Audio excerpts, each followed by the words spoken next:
De 21 a 23 de novembro, São Paulo cedia mais uma edição do Abrafat Show. E neste ano, com números recordes. É por isso que aqui no AbraCast nós vamos conhecer mais uma das patrocinadoras deste grande evento. Eu estou conversando aqui com a Eastman. Marcos, bem-vindo. Obrigado, João. Obrigado por essa oportunidade de estar participando aqui desse podcast. Uma alegria recebê-lo. E eu já quero, Marcos, começar aqui com a história da Eastman. Eu já sei que vocês estão comemorando os 48 anos aqui na região, na América, né? Como é que começa essa história aqui? Ok. Bom, pouca gente sabe que a Eastman já completou seus 100 anos de vida, né? Em 2020, bem no meio da pandemia, nós completamos 100 anos. E no Brasil, esse ano, nós estamos completando 45 anos. Fantástico. Estando aqui no Brasil, com escritório, com fábrica, além de escritórios em toda a América Latina. E ao longo desses anos, a gente fica muito orgulhoso de poder estar fornecendo produtos para esse mercado e sempre buscando formas diferenciadas de atender os nossos clientes. Ô Marcos, e como é que vocês atingem essa forma diferenciada, oferecem esses produtos tão específicos e revolucionários no mercado? Como é que vocês estão fazendo isso? Bom, no nosso segmento, os nossos clientes, eles têm um desafio muito grande. É sempre estar trazendo produtos novos, né? E como fala aquela frase do gato de Alice, se você não sabe para onde você vai, qualquer caminho serve. Exato. Né? Então, a Eastman, ela não quer ser vista apenas como uma companhia, uma grande companhia fornecedora de matérias-primas. Ela quer atuar como um parceiro estratégico para esse mercado, para esses nossos clientes. Então, ao longo dos anos, nós viemos coletando dados de inteligência de mercado para poder justamente ajudar esse cliente na implementação dessa estratégia. Perfeito. Como a gente fez isso? Nós temos um grupo interno de especialistas que vão conversando com os consumidores finais desses produtos, né? Então, o consumidor de tinta, entendendo, né, o que ele valoriza na hora de comprar a tinta, o que é importante para ele, quais são os gatilhos que realmente faz com que ele vá comprar a tinta. E depois que ele compra a tinta, né, qual foi aquela sua experiência? Onde se pode melhorar? Isso a gente está falando do consumidor final, Do né, consumidor Marcos? final. Isso não é muito recorrente, né? Nós vemos a indústria conversando direto lá com a ponta, né? Justamente. A indústria não, né? Porque o nosso trabalho é B2B. Né? Então, teoricamente, a gente não estaria falando com esse pessoal. A gente sabe que as grandes companhias, elas já fazem isso, né? Então, os grandes fabricantes de tinta, as grandes marcas, eles fazem isso, essas pesquisas junto com o consumidor final. Para essas grandes companhias, esse trabalho que a Eastman faz é muito mais um complemento do trabalho que eles fazem e colocar um outro viés, outros olhos sobre o mesmo tema. Agora, para as companhias de pequeno e médio porte, que muitas vezes não têm a possibilidade de fazer esse investimento, esses dados, essas informações que nós temos, ajudam muito a nortear esses clientes a novos produtos. Então dá para dizer que a Eastman hoje tem uma equipe de terreno, com olhos lá no terreno, para trazer esses insights para dentro da Eastman? Exatamente. Aí a gente tem os olheiros de futebol, né? Adorei. Nós temos aqueles olheiros lá que veem o que está acontecendo e poder determinar para onde essa indústria está caminhando. E nesse caminho, nesse trabalho ali em loco, no terreno, junto ao público final, houve a descoberta de algum dado, a coleta de alguma métrica que surpreendeu a Eastman Chemical? Deixa eu falar então um pouquinho do trabalho para você, né? Perfeito. Essa iniciativa começou em 2018. Né? Então, a cada nova edição que a gente gera desse trabalho, nós escolhemos alguns países ao redor do mundo. Né? E aí, nessa última edição que nós fizemos, nós incluímos a China, nós voltamos para a China, já tínhamos feito, alguns países da Europa que não tínhamos feito das edições anteriores, alguns nós voltamos, né, depois para ver como era a diferença, Sudoeste Asiático e, finalmente, o Brasil. nessa Gigantes, edição. vocês escolheram países gigantes. Exatamente, né? E aí, você falando um pouquinho da América Latina, né, o que há de interessante, uma coisa que salta muito aos olhos, né, na América Latina, tanto no México, que já fizemos essa avaliação, como no Brasil, que o consumidor vê a tinta como um fator para manter o seu ambiente seguro e saudável. O consumidor enxerga isso, a química, como um grande aliado nesse sentido. Exatamente. Ô Marcos, agora, é ótimo ver que esses atributos, né, os desempenhos são fundamentais para o consumidor final. Como exatamente aqui no Brasil os consumidores se utilizam desse produto pensando na segurança? Muito. Isso é um ponto muito importante. Isso tudo tem a ver com o evento do Covid 2020. Por quê? Porque foi nesse momento que o pessoal se fechou na sua casa e tinha que se proteger. Aquele ambiente tinha que estar protegido. Então, aquele ambiente tinha que estar seguro. E foi nesse ponto em que o ambiente interno, a decisão de compra nesse ambiente, as coisas que você vai colocar nesse ambiente são importantes. Tanto para o indivíduo, como para a sua família e para os seus animais de estimação. Os pets também entram nessa conversa. Agora, quando a gente fala da Covid-19, mudou muito o hábito do consumidor, Marcos? Influenciou na postura das pessoas? Olha, isso mudou muito, a gente vê muita coisa. Nós temos um compêndio de dados, tá? Sabe, tem muitos detalhes, né? Que às vezes eu até me esqueço aqui, né? Mas sim, mudou. Uma das coisas que saltou muito a atenção, saltou aos nossos olhos, foi que depois do Covid, as pessoas começaram a limpar mais a superfície. Higiene da casa mesmo. Exatamente. E só que ele não limpava só a mesa, ele limpava também as paredes. Aí, nesse momento do limpar as paredes, eles viram que precisavam de tintas com maior lavabilidade. Que resistissem. Que resistissem àquela limpeza constante. Então, esse foi um dado que surgiu, que foi bem interessante. Outro ponto interessante, tinta antifungo ou a fungicida já existe há muito tempo. Para banheiros, a gente usa isso. Mas o pessoal começou a buscar tinta antibactéria e tinta antivírus por causa do Covid. Não no Brasil, mas em outras partes do mundo, as pessoas começaram a procurar, e teve um apelo muito grande para as tintas purificadoras de ar. Olha, isso, você está me trazendo uma novidade. Esse segmento eu ainda não conhecia. Sim. A gente tem que lembrar aquele conceito antigo, eu me lembro quando eu era criança, que às vezes o pessoal falava assim, a casa não estava muito bem, a casa já estavam usando sem pintar e tudo mais, e aí você falava assim, o que você vai fazer na casa? Não, eu só vou dar uma pintada para dar uma limpada. É verdade. Então, o conceito de pintar a casa para poder limpar essa casa, limpar esse ambiente. Perfeito. Agora, como é que todos esses produtos, e trazendo aqui, quero trazer para a conversa os ingredientes sustentáveis, que eu acho que é um ponto de muito interesse e algo que a gente conversa aqui com muita frequência. O que mais os consumidores falam em relação à sustentabilidade e cobram também do mercado? Bom, primeira coisa é definir sustentabilidade. É um termo que causa polêmica, mano. Muito, porque para cada um diz alguma coisa, né? Então, e pode ser que a relação não seja a mesma, né? A definição não seja a mesma. Quando a gente fez essa entrevista, a gente se interessou por essa parte de sustentabilidade. O que significava para o consumidor final, o que seria uma tinta sustentável? Então, a pergunta foi justamente essa. O que para você é uma tinta sustentável? E eles iam direto na lata. Falaram assim, olha, uma tinta sustentável é aquela que tem ingredientes sustentáveis. Tá bom, mas o que é ingredientes sustentáveis para você? Lembrando que aquela pessoa é um leigo, ele não é químico. Ele apenas compra tinta. Então ele fala, olha, são matérias-primas naturais, matérias-primas sem produtos químicos, matérias-primas orgânicas. Então, foi assim que eles definiram essa parte de sustentabilidade.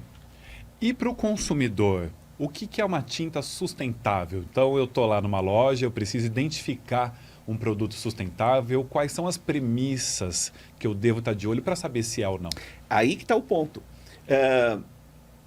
Existe uma grande oportunidade aí que os fabricantes que fizerem essa proposta, acionarem esse gatilho de sustentabilidade, a probabilidade de compra aumente em muito. Então, esse apelo, né, ele ainda não está muito difundido, mas é muito importante porque é um gatilho de compra. Já está ali na cabeça, no subconsciente do consumidor. Apesar que ele não sabe o que é. Ele não tem claro, né, os aspectos, a conceituação, mas ele sabe que precisa ser. Exatamente, João. E agora quero falar com você sobre segurança e sustentabilidade. Elas estão relacionadas, essas duas questões, Marcos? Olha, é bem interessante, porque sustentabilidade, segurança e desempenho são 3 palavrinhas chaves, mas elas não andam de mãos dadas. Perfeito. Quando você busca um lado, às vezes você perde pelo outro. E é isso que nós não podemos deixar acontecer, né? Hoje, identificando quais são as tendências do mercado e o que o consumidor valoriza, a nossa ideia é de poder sentar com os nossos clientes, mostrar esses dados e dizer, olha, para você caminhar nessa direção, aqui estão os produtos do portfólio da Eastman que vão te ajudar a chegar nisso que o cliente quer. E algo muito importante, sem perda na qualidade. Que é o que ele cobra ali, o que ele espera. Exatamente. Você sabe, João, que a gente fez essa enquete na França, porque na França existem muitas regulamentações com relação a VOCs, enfim, existem muitas regulamentações na França. E o pessoal trabalhou para atender essas regulamentações, né? Só que o consumidor, quando você conversa com o consumidor e pergunta da qualidade, lembra que eu falei que qualidade é um negócio importante para eles? Quando a gente pergunta com relação à qualidade, ele fala, a qualidade caiu. Ele percebe, então ele aceita, ele quer uma tinta sustentável, ele quer uma tinta que seja segura para ele e tudo mais, mas ele não abre mão do desempenho da tinta. Da qualidade ali. Da qualidade da tinta. E essa resposta oferecida pelo público francês, ela se difere de outras áreas em que a pesquisa ocorreu? Ah, sim. Aí é uma longa história, né? Mas é interessante. Na Europa existe essa preocupação com relação à sustentabilidade e de desempenho, muito mais sustentabilidade. E a gente notou também que na Ásia, essa parte de segurança, essa parte de sustentabilidade é arraigado. O consumidor cita isso. Com clareza. Com clareza, que não é normal, não foi o que a gente percebeu nas outras partes do mundo, dos outros países. Agora, sustentabilidade é um tema recorrente. No Abrafat Show a gente vai falar e ver muito sobre isso.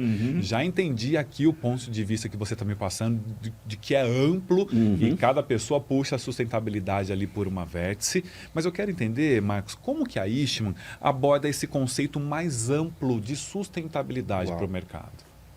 É uma excelente pergunta. A Eastman está comprometida com a parte de sustentabilidade, né? Então, nós estamos comprometidos com o Pacto Global das Nações Unidas, com o triplo desafio, que seria a neutralidade de carbono, a circularidade e o cuidado com a sociedade. Esses são os pilares que nós temos um comprometimento. Agora, isso me parece algo muito valioso no momento em que nós estamos. E essa questão específica de mudanças climáticas, do lixo, ela causa algo até assustador em quem ouve lá do outro lado da linha, né? Quais são algumas medidas concretas que você pode citar para nós que o mercado e a Eastman está tomando para integrar esse esforço coletivo para as reduções e para a sustentabilidade de tudo isso? Existe toda uma relação entre circularidade e a crise do lixo plástico, né? Só que é um assunto muito amplo, muito complicado. Eu não sou especialista em circularidade, né? Nós temos especialistas na Eastman que discutem, que entendem, entram nesse detalhe. Então, para isso, João, eu trouxe um videozinho muito curto, menos de 1 minuto, para mostrar de uma forma geral como a circularidade vai ajudar e ajuda essa crise do lixo plástico. Vamos acompanhar então o vídeo da Eastman sobre circularidade. Let's face it, the world has a problem, plastic waste. But what if that waste could be broken down to its original building blocks and then used to create new materials? It would be better than recycled. It would be renewed, making for infinitely better materials. At Eastman, we're revolutionizing recycling at the molecular level. Our advanced technologies recycle almost any plastic waste an infinite number of times. Not only will this divert waste from landfills, it will also reduce greenhouse gas emissions. The end products will be identical to those produced with virgin or non-recycled content. So what do you see? Waste? At Eastman, we see possibilities. Marcos, o vídeo é muito interessante, ele é esclarecedor. O que a gente pode entender desse trabalho? Perfeito.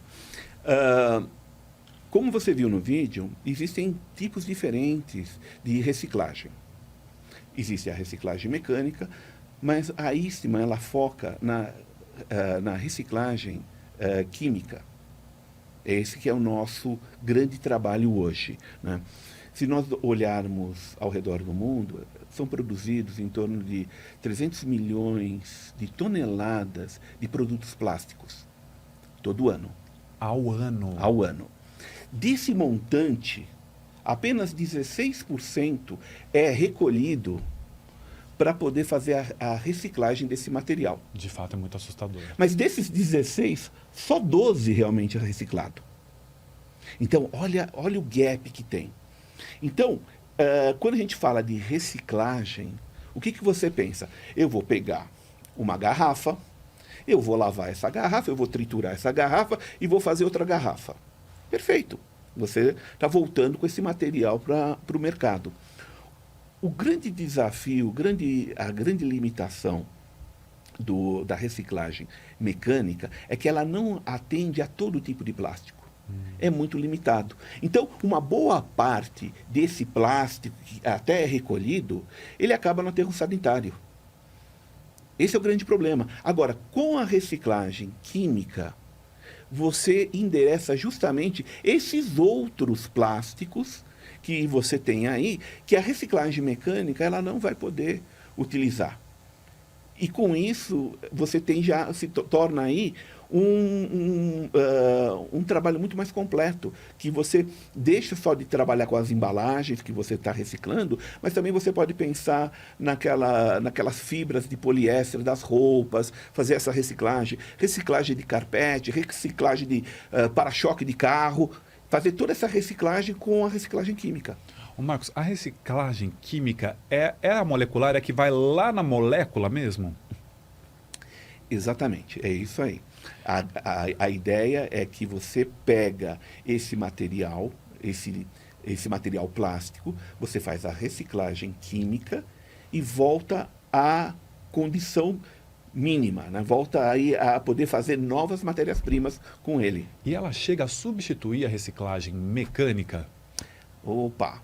Olha, vou falar uma coisa. A reciclagem mecânica, ela é uma excelente opção sempre que for possível. É uma excelente opção. Só que não basta só a reciclagem mecânica. Como eu te disse, a reciclagem mecânica ela é muito limitada a apenas alguns plásticos, não a todos. E outro ponto, a reciclagem mecânica, você pode reciclar esse material até 5 vezes. Depois disso você já não consegue mais. Ao passo que a reciclagem química, ela amplia o número de materiais que você pode utilizar. É uma maior variedade. E, além disso, você pode reciclar ad perpetuum. Você continua reciclando isso. Então, as duas, a reciclagem mecânica com a reciclagem química, são excelentes parceiros. E pelo que eu estou entendendo, então, é um tipo de reciclagem que atende aí diferentes tipos de mercados, né? Quero trazer aqui para revestimento. Quando a gente fala de reciclagem em relação ao que pode ser usado como revestimento, como é que está hoje isso e projeções para o futuro? Ah, legal. Bom, todo o conceito é esse, né? Você pega o lixo plástico e você faz essa reciclagem química, que é o que a gente tem um interesse, e com isso você vai fazer novos produtos. Então, esse lixo aí que você tinha no começo do processo, ele vai se transformar em novas resinas para tinta, em solventes, em coalescentes, uma infinidade de produtos. Agora, vocês têm aí muitos insights empolgantes aí para o pessoal que está interessado em revestimentos, né? Disponíveis para a indústria. Para quem está interessado em saber mais, então, dessa possibilidade, qual é o caminho nesse momento? Bom, olha, aí eu vou falar naquela câmera lá, Perfeito. tá certo? Olha, se você teve interesse né, nessa discussão, esses insights que nós tivemos com relação ao consumidor, né? Primeiro, você pode procurar tanto um representante da Eastman, porque essa feira, esse podcast, ele pode chegar também em outros países da América Latina, né? Com então, certeza. um representante da Eastman vai poder te ajudar. Os nossos distribuidores podem encaminhar você também para você ter esses insights. E aqui no Brasil, pode procurar a mim mesmo, né? Eu estarei aí na Abrafate esses 3 dias, junto com nossos distribuidores, e com muito prazer a gente pode marcar, conversar um pouco mais, levar todo esse material, porque se a gente não disseminar essas informações, não faz nenhum sentido o investimento que a Eastman vem fazendo. Certamente. Agora, Marcos, 29 anos de Eastman, eu acredito que são várias edições de Abrafate Show aí no seu currículo, né? Exatamente. Queria que você me contasse como é que é o networking lá, como é que é o dia a dia desse evento, desse show, quando a gente fala de trocas de experiências entre os colegas, as outras indústrias. Olha, eu sou fanático pela Abrafate, pela feira da Abrafate. Eu voltando lá na memória, né? Nós só não participamos da primeira. Eu tenho dúvida se a gente já participou da segunda. Mas desde essa época, da segunda ou da terceira, a gente sempre vem participando da Abrafate. Todas as edições. Todas as edições. Por quê? Porque o network é maravilhoso, sabe? Você tem toda a indústria que se reúne, tanto a área comercial como a área de tecnologia. Eles vão estar lá presentes. Aqui do Brasil, também do Mercosul, também da América Latina. E isso mostra, você participando da Abrafate, isso mostra um comprometimento da companhia com o mercado e seus clientes, né? Uma exposição da marca, sem dúvida alguma, né? Esse network que é super importante, de estar disseminando ideias, ensinando, recebendo informações, e também para nós é muito importante para os insights, né? Isso é fantástico. Definição de tendências de mercado. Agora, eu já sei que Eastman estará lá em Abrafate Show com um novo estudo. Dá para já dar algum spoiler em relação a isso? Olha, esses estudos essas pesquisas com os consumidores, a gente não faz apenas para tinta predial. A gente faz para vários segmentos dentro de tinta e fora dele. No caso da tinta, nós vamos apresentar um estudo sobre o consumidor de móveis de madeira. Aí você fala para mim, né? Por quê, né? Pô, mas por que móveis de madeira? Porque os móveis de madeira também levam tinta. Ele precisa de um verniz, ele precisa de um acabamento, e esse estudo ele vai entender quais são os gatilhos desse consumidor, o que ele valoriza na hora da compra do móvel, o que ele busca durabilidade, o que ele busca que não risque, enfim, é isso que a gente quis capturar, e é isso que a gente vai apresentar durante o evento. Olha que spoiler valioso aqui para você que ainda não se inscreveu no congresso do Abrafate Show. Temos um estudo que a Eastman vai apresentar voltado aí, então, a quem se utiliza de móveis de madeira, tem interesse em embelezar ou ali proteger o seu móvel. Ô Marcos, como é que você avalia essa troca de experiências do congresso quando o mercado se reúne para juntos, né, as empresas juntas, crescerem com base em informações tão valiosas que são ali colocadas à disposição? É uma experiência enriquecedora. E a gente vê que a cada ano, e isso é tão verdade que a cada ano você vê o Congresso crescendo. Porque não se tem apenas uma feira importante, que, vou dizer, pelo número de visitantes, ela é a maior da América. Gigantesca, gigantesca. Mas também nós temos um congresso técnico muito bom.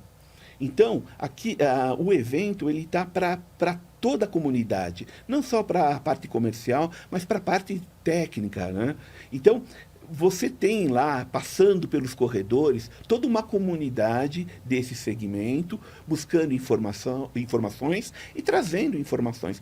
Isso é o valor que a feira traz para quem investe na feira, para os seus expositores, mas também para quem vai lá visitar. Agora eu vou jogar aqui uma reflexão sobre o futuro. Quero saber como é que você avalia o mercado nesse momento e quais os caminhos ideais, na sua opinião, que o mercado deve seguir para que haja um crescimento coletivo, um sustentável. Olha, como eu disse, primeiro você tem que saber para onde esse mercado está caminhando. E o nosso trabalho, justamente, é buscar para onde o mercado está caminhando e estar preparado para esse mercado. Você tem duas formas de encarar as mudanças do mercado, ou que são uma barreira ou uma oportunidade. Existem, na nossa visão, muitas oportunidades, estão vindo novas oportunidades aí. Nós detectamos nos nossos estudos de mercados muita coisa a ser ainda realizado, muita coisa ainda a ser feito. Então tem um longo caminho de muitas inovações e a tinta, né, ela tem um histórico no Brasil de pouco mais de 120 anos. É até relativamente jovem. E ao longo desse tempo, veja só o que evoluiu a tinta. Isso é apenas o começo, a gente vai continuar evoluindo. Então, esse trabalho de sempre estar buscando para onde nós estamos caminhando, o comprometimento de todos da cadeia, de estar trazendo novas alternativas, é o que move a nossa indústria. Uma opinião aqui conceituada por ele, que tem 29 anos somente de Eastman, que tem 45 anos de Brasil e mais de 100 anos de história. E para fechar, Marcos, quero um convite seu para que quem nos assiste nesse momento possa passar lá, né, e conhecer vocês da Eastman, conhecer todo esse estudo super interessante que vai ser apresentado no congresso do Abrafat Show. Ok. Gente, se vocês acharam interessante todo esse nosso bate-papo, se vocês querem ter maiores informações, se vocês querem participar também desses eventos que nós vamos fazer, dessa palestra que nós vamos fazer no segmento de madeira, estejam lá. Por favor, participem da Abrafat. É um evento único que acontece uma vez a cada 2 anos. Então, nós esperamos vocês lá. A Eastman estará com seus distribuidores presentes nos 3 dias de evento e contamos com a presença de vocês. Marcos Basso, gerente de desenvolvimento de produtos e mercados América Latina da Eastman Chemical. Obrigado pela presença, Marcos, por esse bate-papo tão gostoso. Muito obrigado, João. Foi um prazer estar aqui com você. Uma alegria. E para você que nos acompanha, fique de olho, porque o credenciamento para o Abrafat Show já está aberto e é gratuito. Então acesse o nosso site, que é o abrafatshow.com.br, e faça o seu credenciamento. Agora, quer passar lá pelo congresso e conhecer o paper aqui da Eastman Chemical, você precisa também se inscrever no congresso, ou para todas as outras parceiras, né, empresas patrocinadoras que estarão lá também, com temas tão interessantes quanto: garanta sua vaga mediante o investimento. Até nosso próximo programa.